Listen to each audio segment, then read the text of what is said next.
피해자가 누굽니까? 주병진이요. 2000년 11월 19일 새벽, 여대생 강민지는 충격적인 사실을 털어놓았다. 주병진에 의해 강제로 차에 끌려들어가 수차례 가격당한 후 성폭행을 당했다는 것이다. 그녀는 전치 2주의 상해를 입었다며 주병진을 경찰에 신고하는데 혐의로 개그맨 주병진 씨가 끝내 오늘 구속됐습니다. 제 위에 올라온 옷을 벗기고. 아닙니다. 거부 의사가 없어. 하지만 주병진은 자신의 혐의를 강력히 부인했고 강간하고 괜히 아닙니다. 결국 사건은 치열한 법정 공방으로 이어지게 된다. 목에 긁힌 자국이 있었고 팔과 다리에 찰바상이 있었습니다. 상처가 조작되었단 말이군요. 폭행 시점과 강민지가 입은 상처, 돈으로만 모든 걸 해결하는 이 사람의 모습을 보면서 주병진이 강민지에게 건네준 합의금이 재판의 주요 쟁점이 됐다. 민지야, 너 도대체 나한테 왜 그러느냐? 진실은 꼭 밝혀질 거라고 확신하고 있습니다.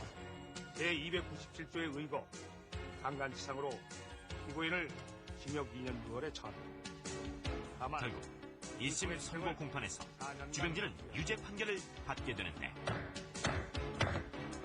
재판 결과에 대해서는 저는 승복할 수가 없습니다. 사건이 언론에 알려지면서 강민지가 여대생이 아닌 술집 종업원이란 제보들이 들어오기 시작하고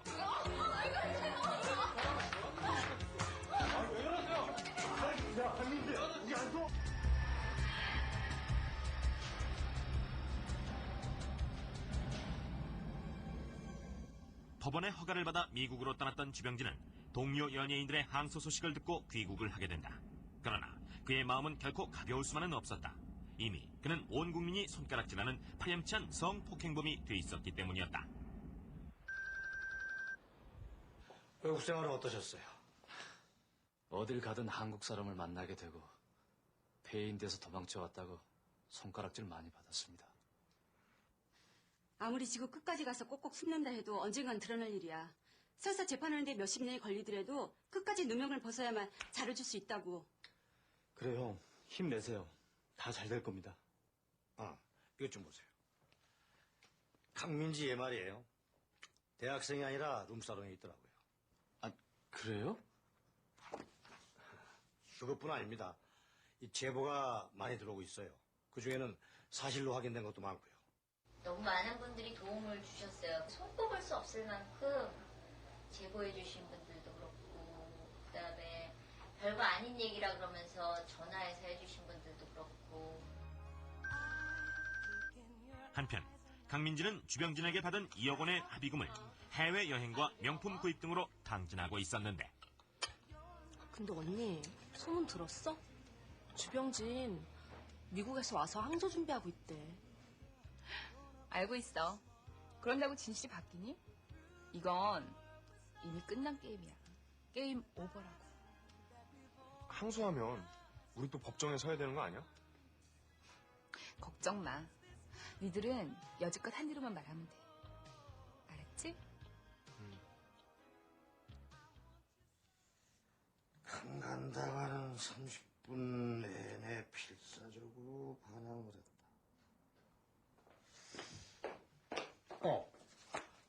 룸사롱 마담 만나봤어? 네, 여기 신이라는 마담의 명함입니다. 항소심을 앞두고 새로운 증거 확보에 고심하던 변호인 측은 강민지의 실체에 대한 실마리를 찾게 된다. 잠을 한숨 못 자갔고요. 긴장이 많이 돼서요. 항소심 첫날 1심에서 유죄 선고를 받았던 주병진은 긴장하고 있는 모습이 역력했다. 폭행에 의한 상처, 합의 사실 등 정황 증거들을 근거로 성폭행을 당했다고 주장하는 강민지. 과연 사건의 진실은 무엇인가? 피해자 강민지를 증인 신청합니다. 증인은 앞으로 나오세요. 주병진의 차 안에서 수차례 가격당한 후 성폭행을 당했다는 강민지와 자신의 혐의 사실을 강력히 부인하는 주병진. 그들의 엇갈린 주장이 팽팽히 맞서며 항소심 1차 공판이 시작되는데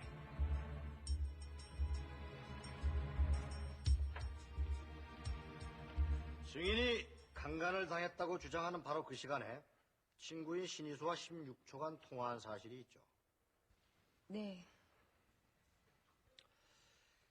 강간을 당하는 급박한 상황이라면 어떻게든지 이 위험을 알리는 것이 정상입니다.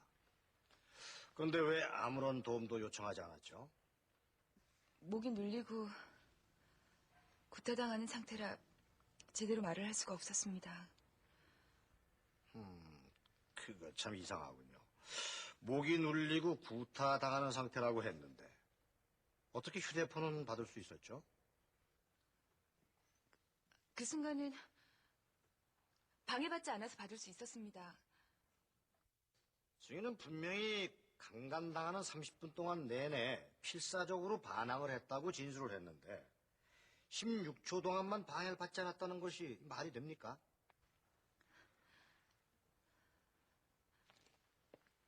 피고인, 피해자가 전화를 받을 때 목을 누르고 구타를 한 사실이 있나요? 아닙니다. 민지는 자유롭게 전화를 받았습니다. 분명히 기억합니다. 피고인은 지금 거짓말을 하고 있습니다. 지난 1심 법정에서 신희수는 분명히 피해자가 다급한 목소리로 전화를 받았다고 증언한 바 있습니다.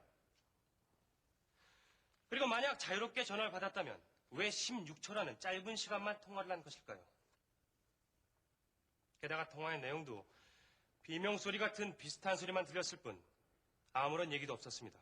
16초라는 시간은 충분히 안부를 묻고 끊을 수가 있는 시간입니다. 게다가 통화 내용은 피해자 친구의 진술일 뿐 확인된 바가 없습니다. 피해자는 사건 발생 후에도 태연하게 여러 사람과 전화를 하고 진단서를 발부받기 위해서 여러 병원을 전전했습니다. 이는 도저히 강간당한 사람의 행동이라고 볼 수가 없는 것입니다.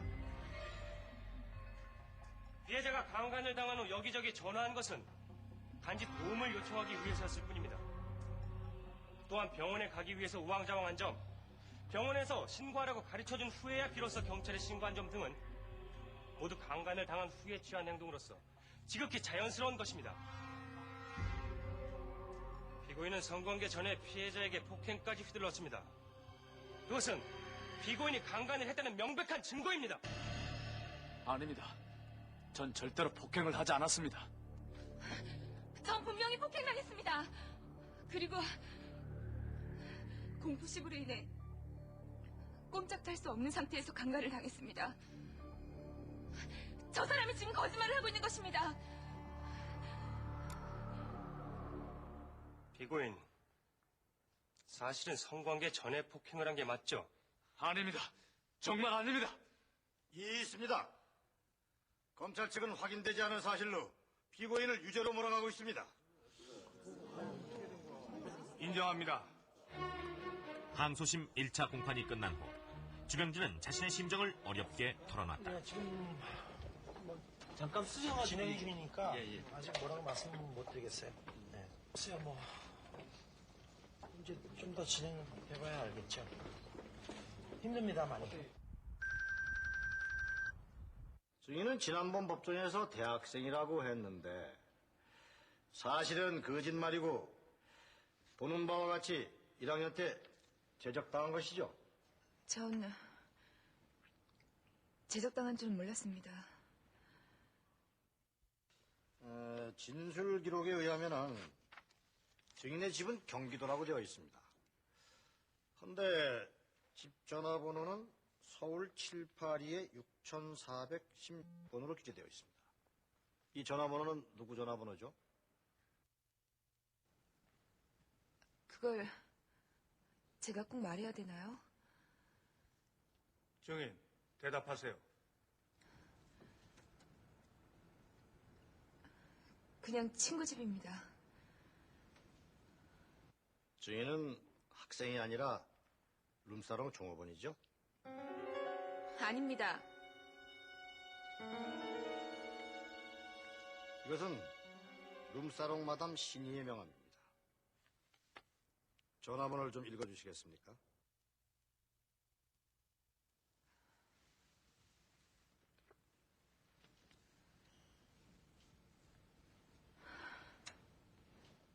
칠팔이의 642입니다. 주인의 집 전화번호하고 똑같군요. 같이 살고 있는 게 맞죠? 아니요. 같이 살진 않습니다. 그런데 왜 전화번호가 똑같습니까? 집 전화번호인 거 맞습니다. 하지만 같이 살진 않습니다. 증인은 지금 스스로 모순된 진술을 하고 있습니다. 룸사롱 마담 신희 씨를 증인 신청합니다. 강민지는 왜 모순된 진술을 하고 있는 것일까? 강민지와 집 전화번호가 똑같은 룸사롱 마담 신희. 과연 그녀는 강민지와 어떤 관계일까?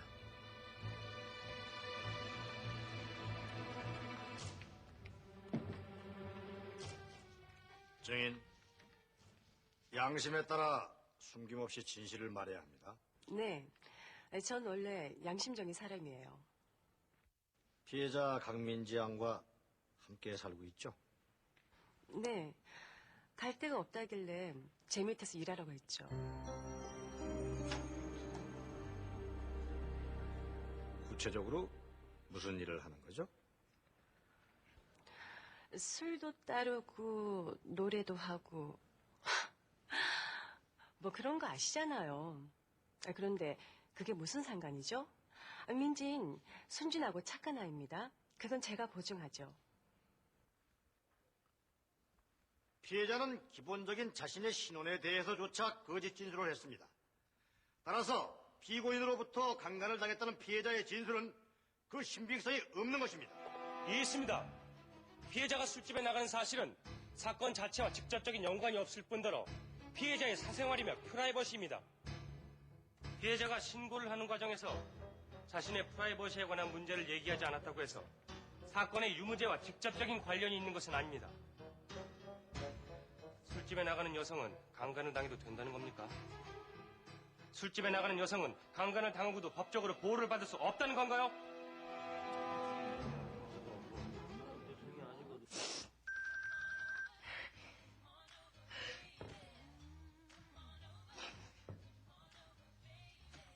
이제 그만 울어, 언니. 너무 억울해. 내가 술집 나간 게 모자야? 그러는 지들은 술집 안 간다니? 그러게 말이야. 정말 지겨워. 난 니들밖에 없어. 이번 장까지 꼭 간다니까 그래. 아이고 사람 좀 그만 괴롭혀. 주고 싶어도 줄 게 있어야지 주지. 뭐? 합의금?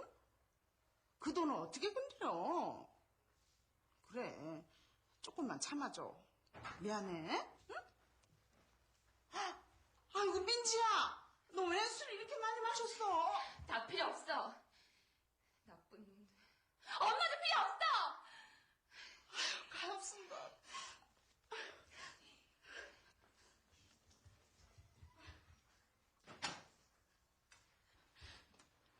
민지야, 너 그 합의금 말이야. 갖고 있니? 왜? 엄마 또 사고 쳤어? 나 돈 없어. 그러니까 제발 나 좀 가만 내버려둬. 제발!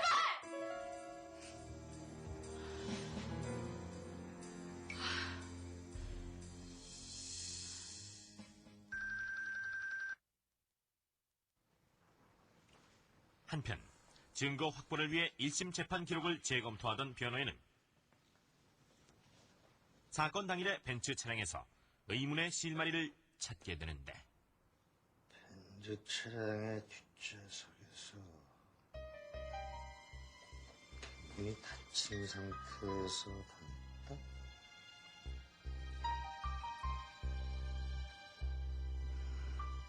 거기서 어떡하죠? 이런 것까지 하게 하고. 아닙니다. 진실을 밝힐 수만 있다면 이보다 더한 일도 할 수 있습니다. 난 키가 작아서 안 되니까 네가 대신 좀 들어가 봐. 응, 알았어. 그쪽으로 머리 이렇게 대고서. 자, 아니 이렇게 한번 누워보세요. 누워보세요. 다리가 펴진 한번 누워보시라고. 문을 닫아볼게요. 어때요? 아 이거 뭐 좁아서 제대로 누워있을 수가 없는데요?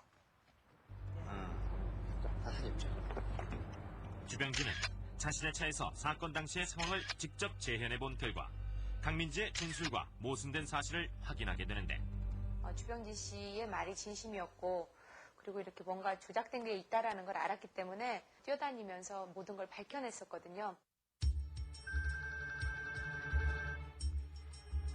사건 당시 피고인과 피해자가 타고 있었던 승용차는 협소해서 물리적으로 범행이 불가능했습니다.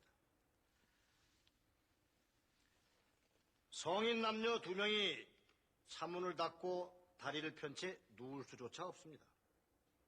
따라서 뒷좌석에서 차문을 닫고 다리를 편 채 강간을 당했다는 검찰 측의 주장은 설득력이 없습니다.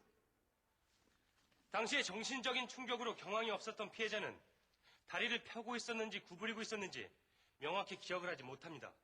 다리를 구부리고 있었다고 해도 피해자의 협조 없이는 뒷좌석에서의 강간은 물리적으로 불가능합니다. 이것은 사건 당시 피해자가 입고 있었던 옷입니다. 바지엔 이렇게 지퍼와 단추가 달려 있는데 찢어지지도 않았고 아주 깨끗합니다. 좁은 승용차 뒷좌석에서 필사적으로 반항을 하는 피해자의 옷을 강제로 벗기는데 옷이 멀쩡하다는 것은 잘 수긍이 가질 않습니다. 당시 피해자의 바지와 속옷은 다 벗겨지지 않고 발목에 걸려있는 상태였습니다. 게다가 피해자는 코트와 배낭까지 맨 상태였습니다. 만일 피해자의 동의하에 성관계를 맺었다면 그럴 이유가 없었을 것입니다. 재판장님, 사건이 있었던 피고인 자동차 뒷부분을 잘라 법정에 가지고 나와서 재현해 보겠습니다. 검찰 측 주장대로 승용차 뒷좌석에서 피해자가 누워 바지와 속옷이 발목에 걸린 상태에서 정상체위로 성행위가 가능한지 여부를 실험해 보기 위하여 검증을 신청합니다. 기각합니다. 법정에서 직접 재현하지 않는 것이 좋겠습니다. 현장 검증도 허락이 안 되고 자동차도 가져오지 못하게 한다면 도대체 어떻게 증명을 하라는 겁니까? 변호인 측의 주장처럼 차량 뒷좌석에서의 강제적인 성폭행은 불가능한 것일까? 민지가 합의금으로 받은 돈을 너희들이 건드리면 어떡해. 그러고도 너희들이 친구니? 손을 대다뇨. 민지 누나가 병원에 같이 가져서 고맙다고 준 거예요. 너희들 그 돈 가지고 있으면 변호사법 위반이야. 암튼 그 돈 도로 다 가져와. 싫어요. 민지 누나가 준 걸 왜 아줌마가 도로 달라 그래요? 맞아요. 줄 땐 언제고 이제 와서 도로 달라면 어떡해요? 그리고 벌써 거의 다 썼어요. 얘들이 정말 웃겨. 야, 그 돈이 너희들 돈이야? 보자 하니까 아주 제멋대로야. 너희들 계속 이랬단 경찰에 확 불어버릴 거야. 알았어? 한편 강민지의 어머니 한선숙은 장재욱과 신희수에게 합의금을 돌려받기 위해 혈안이 돼 있었고 그들은 강민지에게 반감을 갖게 된다. 언니네 엄마 정말 너무하는 거 아니야? 그 돈을 다시 내놓으라고? 난 몰라. 정말 모르는 일이야. 자꾸 그런 식으로 나오면 가만히 있지 않을 거야. 우리도 다 생각이 있다고.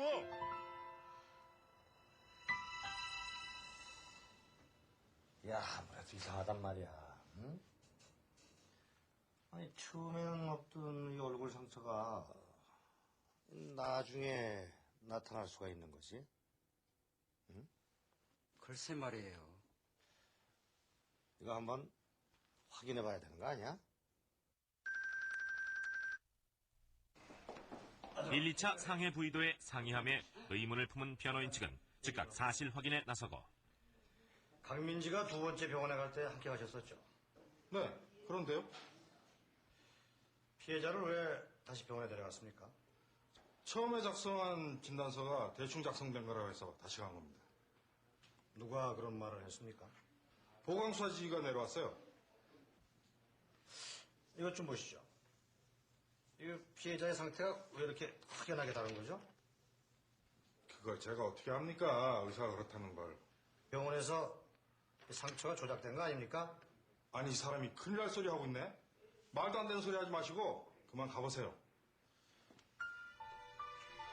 뭔가 석연치 않은 점이 있음을 감지한 변호인 측은 사건 당일 강민지와 함께 있었던 친구 장재욱을 찾아가는데 재욱 씨, 죄송합니다. 연락도 안 하고 이렇게 찾아와서 오늘 중으로 꼭 좀 물어보고 싶은 게 있어서요. 뭔데요? 강민지가 두 번째로 병원에 다녀온 날 기억하시죠? 네. 그런데 그건 왜요? 한번 잘 생각해봐요. 그날 강민지가 뭐 특별하게 얘기한 게 없나요? 글쎄요. 병원에서 약을 발라줬다는 말밖에 안 하던데요. 약이요?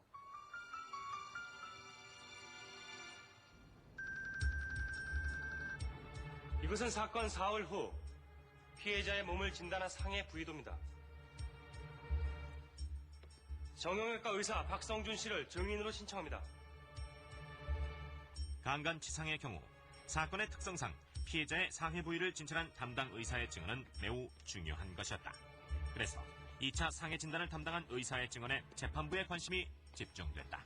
당시 피해자의 상태는 어땠습니까?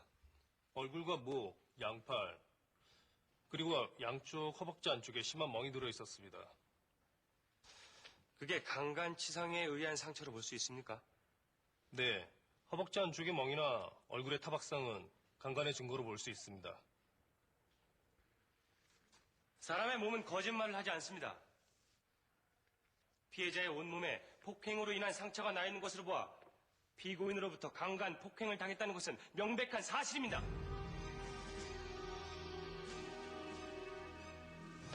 하지만 강간을 당했다는 피해자의 몸에선 피고인의 정액은 물론 체액조차 검출되질 않았습니다. 이 사실은 어떻게 설명할 수가 있죠? 피고인은 사건 발생 이틀 후 경찰 대질신문시 피해자를 본 사실이 있죠. 그때 얼굴에 멍을 봤습니까? 아니요. 보지 못했습니다. 얼굴의 멍은 나중에 조작된 것이라고 볼 수도 있겠군요. 그건 억지스러운 주장입니다. 피해자는 사건 직후 병원에서 진찰을 받았습니다. 바로 거기에 의문점이 있습니다.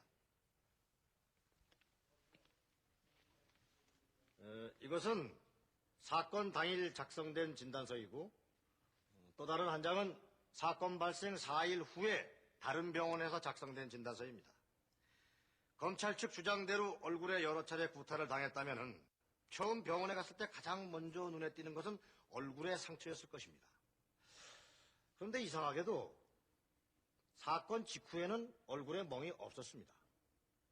그런데 4일 후에는 이렇게 분명하게 얼굴에 멍이 나타나 있습니다. 이게 도대체 어떻게 된 일일까요? 증인, 피해자의 상처에 흔히 빨간 약이라고 부르는 요도용액을 바른 사실이 있습니까? 말도 안 됩니다. 요도 용액은 옛날 약으로서 요즘은 시골에서나 사용하지 병원에서 쓰지도 않는 약품입니다.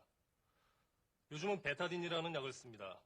하지만 전 그날 베타딘을 바른 적이 없습니다. 그럼 피해자의 상처에 바른 약은 뭐죠?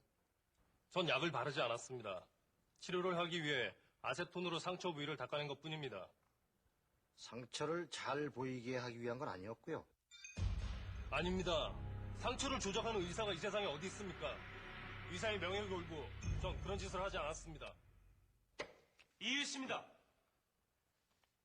증인은 의사로서 당연히 해야 할 치료 행위를 한 것뿐입니다. 그럼에도 불구하고 지금 변호인 측은 근거도 없는 억측만으로 담당 의사의 명예를 훼손하고 있습니다. 인정합니다. 변호인, 증인 더 있습니까? 피해자의 친구 장재욱을 증인으로 신청합니다. 강민지의 친구인 장재욱과 만났던 변호인은 과연 어떤 사실을 확인한 것일까?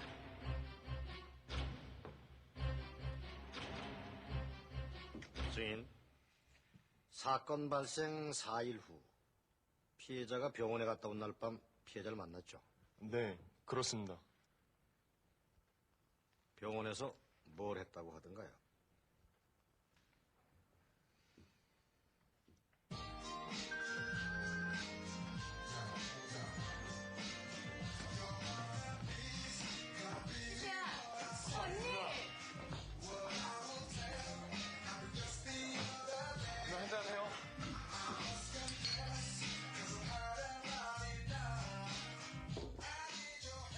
야, 나 오늘 병원에서 진짜 웃겼다? 뭔데? 말해봐. 옷을 벗으라고 하더니 허벅지랑 팔꿈치랑 얼굴에 빨간 약을 바르는 거야. 그리고 사진을 찍는 거 있지? 아니, 왜? 맞은 상처가 안 보인다나? 근데 그러고 나니까 진짜 몸이랑 똑같더라.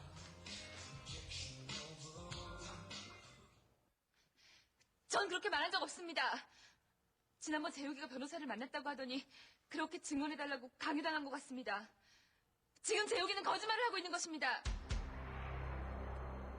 를 받을 때 민지가 보자고 그래서 왔는데 이런 말을 하더라고요. 야, 나 그때 멍들었고 이랬던 게 다 없어져갖고 이렇게 김질러서 멍 만들고 이래서 사진 찍었다? 이러더라고요. 장재욱의 증언은 무죄를 주장하는 주병진에게 유리한 정황 증거가 됐다. 그러나 검찰 측은 이에 맞서 즉시 의혹을 제기했다. 증인, 변호인을 만난 사실이 있습니까? 네. 혹시 지난번 피해자에게 합의금을 준 것처럼 돈을 제시하진 않던가요? 아닙니다. 있습니다. 검찰 측은 증인을 상대로 근거도 없이 유도신문을 하고 있습니다. 피고인이 피해자를 비밀리에 만나 2억 원의 합의금을 주고 사건 자체를 은폐하려 했던 건 이미 다 알고 있는 사실입니다. 피고인이 합의금을 제시했다는 것은 스스로가 범행을 인정하는 것이나 마찬가지인 것입니다. 아닙니다. 그건 사실이 아닙니다. 재욱이 너 자꾸 이럴래? 내가 뭘. 그러길래 가만히 있지 않을 거라고 얘기했잖아. 너 돈 안 주려고 잔머리 굴리는 거지? 아줌마야말로 이렇게 우리 협박하는 거 알려주면 안 좋을 텐데요. 얘 좀 봐라. 너 나 협박하는 거니? 어? 협박하는 거야? 치사하게. 그까짓 돈 돌려주면 될 거 아니에요. 어떻게든 줄 테니까 제발 우리 좀 그만 괴롭혀요. 가자. 야! 이제 와서 말 바꾼다고 누가 믿어주긴 할 것 같아? 나를 조종했던 게 너희들이라는 거 알려지는 거 시간 문제야. 우리가 언제? 언니가 그랬잖아. 이제 와서 우리들한테 뒤집어 씌우겠다는 거야? 이런 못된 것들. 왜 때려요? 나도 이제 더 이상은 못 참아. 두고 봐. 다 말이 걸릴 거야. 가자. 이대로 가만히 있다간 내가 당하겠어.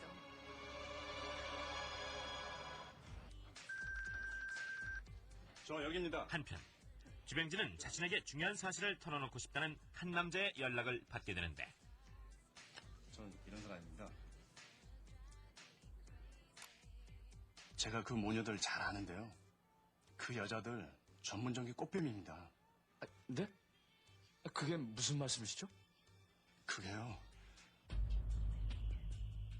주병진은 강민지 가족에 대한 충격적인 사실을 듣게 되는데 최범수 씨를 증인으로 신청합니다.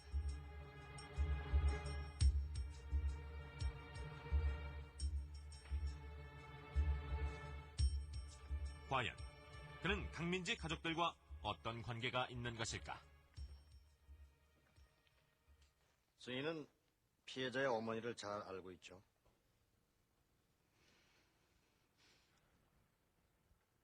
네, 알고 있습니다. 어떻게 아는 사이입니까? 한 1년 반쯤 전의 일이었습니다.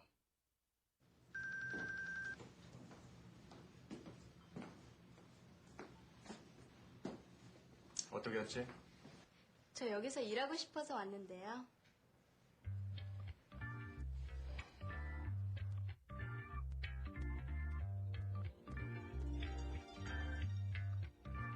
앉아봐.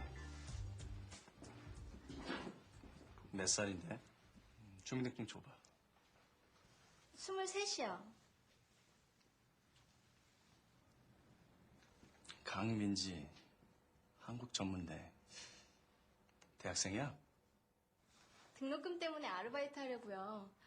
그래서 말인데 선불로 주시면 안 돼요? 선불? 좋아. 대신 일 열심히 해. 네.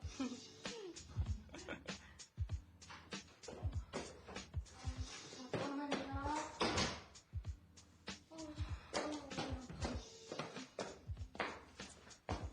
사장님. 나 너무 많이 마신 것 같아요. 그래. 좀 쉬고 싶은데. 어머, 그래. 제가 그러면 안 되는 건데 그만 유혹에 넘어가 버렸어요.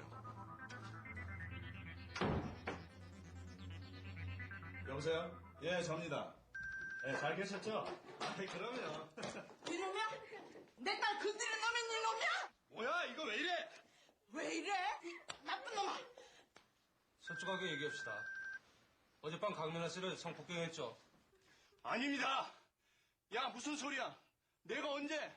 네가 먼저 유혹했잖아. 아저씨가 강제로 그랬잖아요. 순전한 내 딸을 건드리고 어디서 우리 말이야? 이 나쁜 놈아! 이 나쁜 놈아! 이 나쁜 놈아! 아주머니 좀 가만히 계세요. 근데 다음날 아침 엄마란 여자가 와서는 절 강간죄로 고소했습니다. 그러니까 여기 강민아 씨랑 어젯밤 여건 간 건 맞죠? 미치겠네, 진짜. 그러더니 합의해준다고 1억을 내놓으라는 겁니다. 나 참 기가 막혀서 제가요 웬만하면 창피하기도 하고 해서 가만히 있으려고 그랬는데 주병지 씨 보니까 남일 같지가 않아서 이렇게 온 겁니다. 그 심정 누구보다 제가 잘 압니다. 피해자의 어머니인 한선숙 씨를 증인으로 신청합니다. 최범수의 증언은 재판부를 혼란스럽게 했다. 그의 증언이 사실이라면 그것은 피해자 강민지 측에 결정적으로 불리하게 작용할 수 있었다. 증인, 사실을 인정합니까? 아닙니다. 저 사람이 거짓말을 하고 있는 겁니다. 경찰에 이렇게 사건 기록이 남아 있는데도요. 피해자의 동생 강미나가 룸카페 주인을 유혹해서 하룻밤을 보낸 뒤 바로 다음날 강간으로 고소를 하고 증인과 함께 1억 원의 합의금을 요구한 것입니다. 맞습니까? 그 후 강미나는 대인 기피증이라며 정신병원에 위장 입원까지 했으나 진단서 등 증거 부족으로 미수에 그쳤죠. 그래요. 우리 딸들은 강간을 당하고도 증거가 부족하다는 것 때문에 아무런 보호도 받지 못했습니다. 증거가 있어야만 강간인가요? 무슨 법이 그따인가요? 우리 딸들은 억울한 피해자라고요. 이해했습니다. 지금 변호인은 고의적으로 피해자 가족의 아픔을 들춰내 인신공격을 하고 있습니다.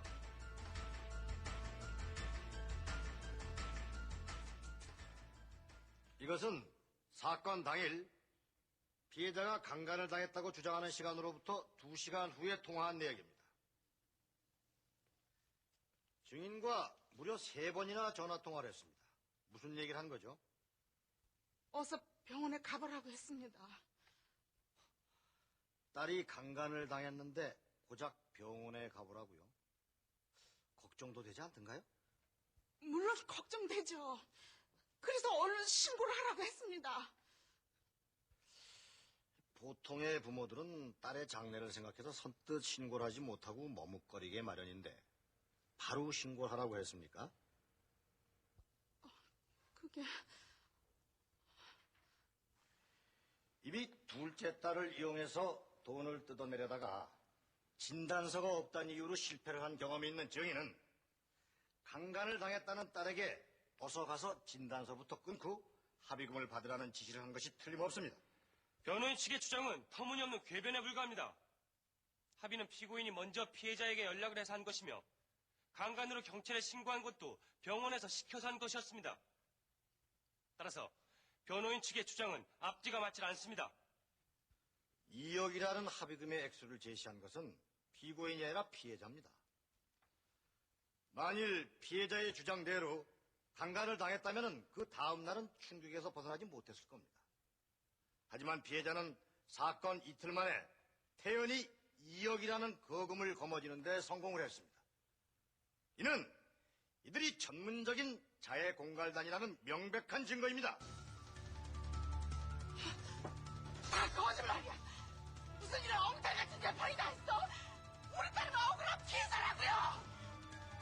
강민지와 한선숙 모녀가 돈을 노리고 의도적으로 주병진에게 접근했다는 변호인 측의 주장은 설득력이 있어 보였다. 강민지는 자신의 사건과 무관한 사실을 들춰낸 변호인 측에 반발했다. 결국 그녀는 자신의 억울함을 호소하게 되는데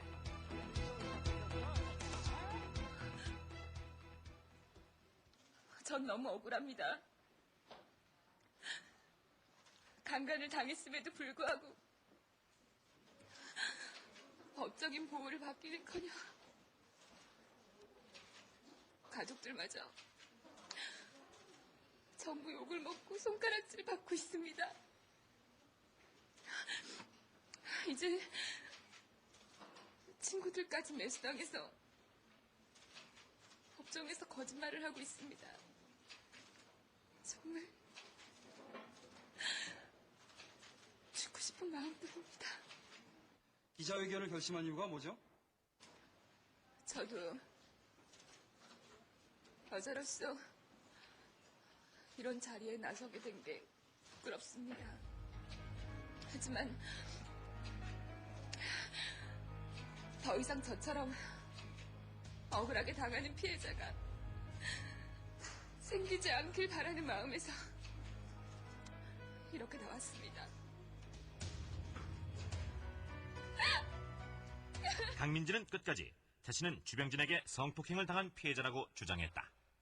쟤 정말 미친 거 아니야? 열받아 진짜. 쟤 저거 다 거짓말이야. 걱정 마 형. 법정에서 판결 날 거야. 정말 그럴까? 근데 나 그걸 기다리기가 정말 힘들다. 라는 게 왜 이렇게 몰라주나, 왜 이렇게 우리가 진실을 얘기하는데 왜 아무도 우리의 외침을 안 들어주나 하면서 굉장히 많이 슬퍼했었던 기억이 있어요.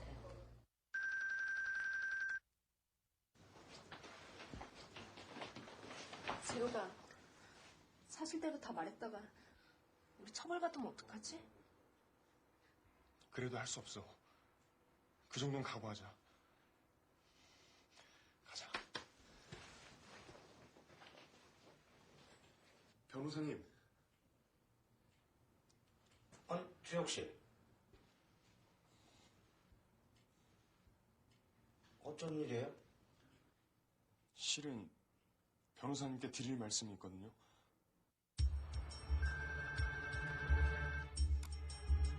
증인은 그동안 법정에서 위증을 해왔죠. 네.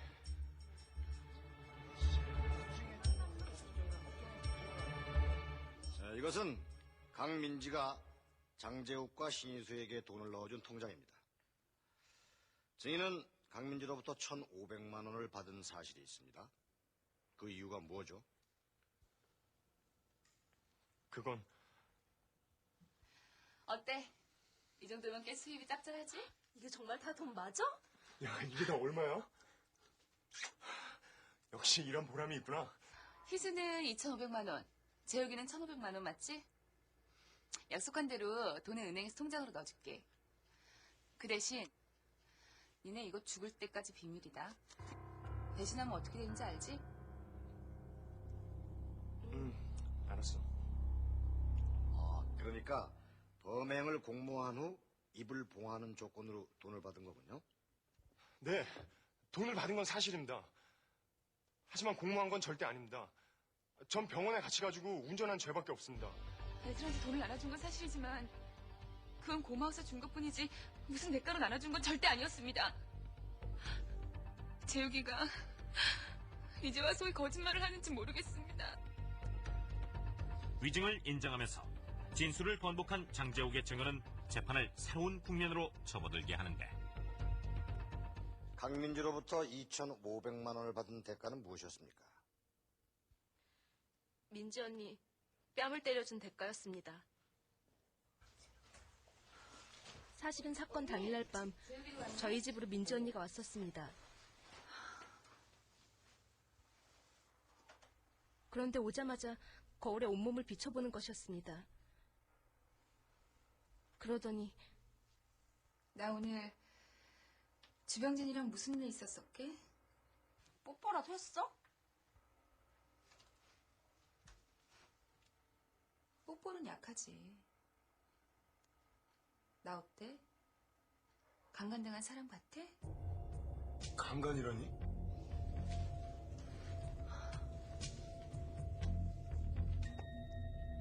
나 오늘 주병진한테 강간당했어. 어때 보여? 상처도 없고 옷도 멀쩡한데? 그래? 그럼 안 되는데. 어쩌지? 희수야, 너 내 뺨 좀 때려라. 뭐? 말도 안 돼. 내가 언니를 왜 때려? 네, 얼른. 내가 돈 받으면 너 좀 안아줄게. 응? 민지 언니가 강간당한 사람처럼 보여야 한다며 뺨을 때려달라 했습니다. 어?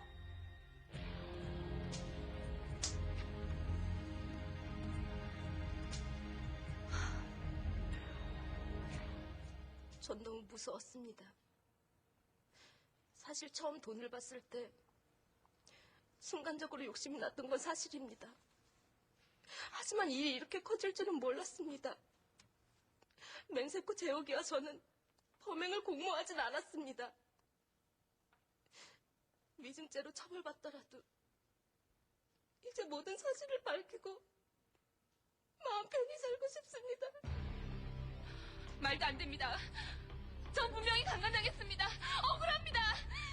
강민지의 상처를 조작해 주었다는 신희수의 증언으로 주병진에게 성폭행을 당했다는 강민지의 주장은 신빙성이 없어 보였다.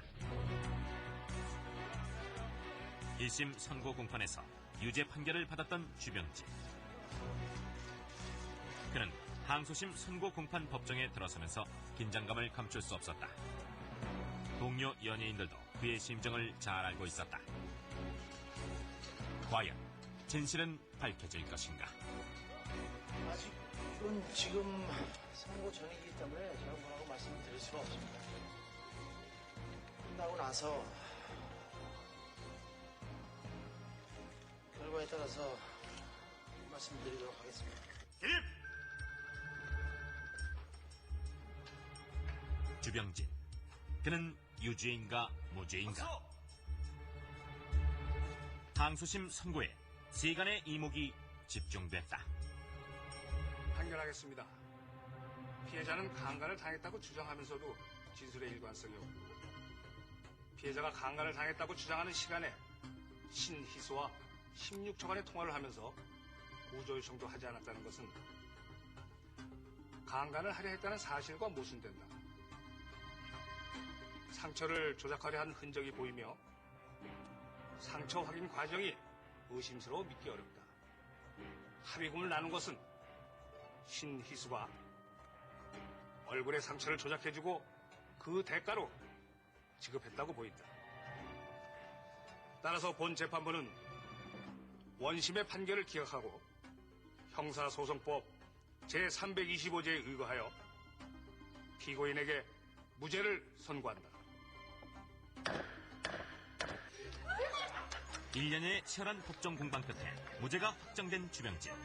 언젠간 진실이 꼭 밝혀질 것이라는 그의 신념은 그날의 무죄 선고로 입증됐다. 그것은 파렴치 않은 성폭행범이란 억울한 누명을 쓰고 고통스러운 시간을 보내야 했던 그에게 새로운 삶을 시작할 수 있는 용기를 주었다. 그의 곁엔 늘 함께 울고 고통을 같이 했던 동료들이 있었다. 하지만 남겨진 상처는 너무 컸다. 많이 성숙해졌습니다. 많이 느꼈고요. 또 좌절이라는 것이 얼마나 무서운 것인가를 느꼈습니다. 자숙의 시간은 평생 계속돼야 되지 않나 저는 그렇게 생각하고 있습니다. 주병진 씨 사건의 진상은 강간치상 사건이 아니고 자해 공갈단에 의한 공갈 피해 사건이 그 사안의 진상입니다. 그들이 이불을 맞춰가지고 강간범으로 본다면 대한민국 남자 누구라도 강간범이 될 수 있다는 점에서 상당히 충격적인 사건이라고 봅니다. 돈을 목적으로 상처를 조작하고 허위 증언을 한 강민지. 그녀의 실체는 많은 사람들에게 충격을 주었다. 항소심 선고 후 무고죄, 공갈죄로 재판에 회부된 강민지는 법원에 출두하지 않고 미국으로 도주했다. 제보에 의하면 그녀는 모 이훈주점에서 글로리아 강이란 가명으로 일하고 있으며 법원이 사전 구속영장을 발부한 상태라 귀국하면 현행법으로 체포되게 된다.